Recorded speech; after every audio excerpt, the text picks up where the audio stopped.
వీరు, నేను నిన్ను సలహా అడగలేదు, నా నిర్ణయం చెప్పాను.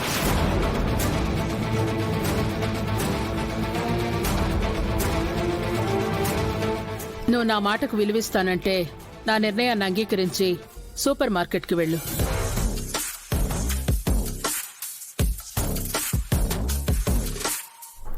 మీరంత మాట అన్న తర్వాత నేనెలా కాదంటాను?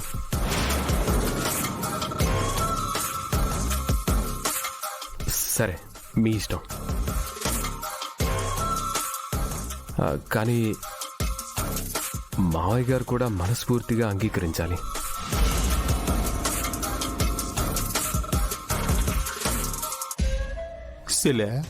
బావిటే నోటి మాట రాకుండా అలా గమ్ముని కూకున్నాడా? అమ్మగారి మాటని కాదనకుండా సైలెంట్ గా కూర్చున్నారేమో. అలాగైతే రేపు నుంచి మీసాలు తిప్పేస్తాడు కదేంటి?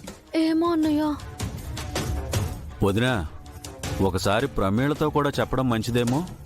Yes sister, she feels bad. ఎందుకు బ్యాడ్ గా ఫీల్ అవుతుంది? తన నెత్తి మీద భారం దిగిపోయినందుకు రిలీఫ్ గా ఫీల్ అవుతుంది.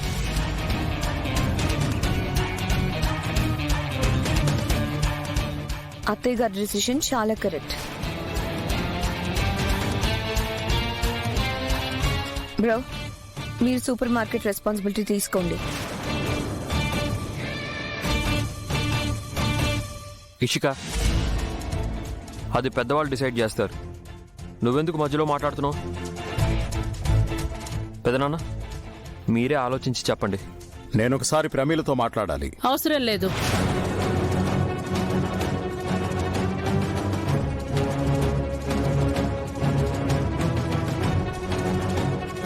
ప్రతిసారిలాగా ఈసారి మీ మాట సాగదు. నిన్న జరిగిన పొరపాటు మళ్ళీ జరగకూడదంటే ప్రమీళ బయటికి వెళ్ళకూడదు, అంతే.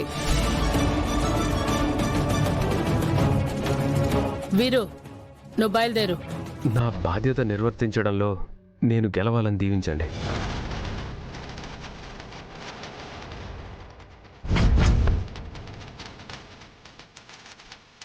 ఆల్ ది బెస్ట్ వీరు.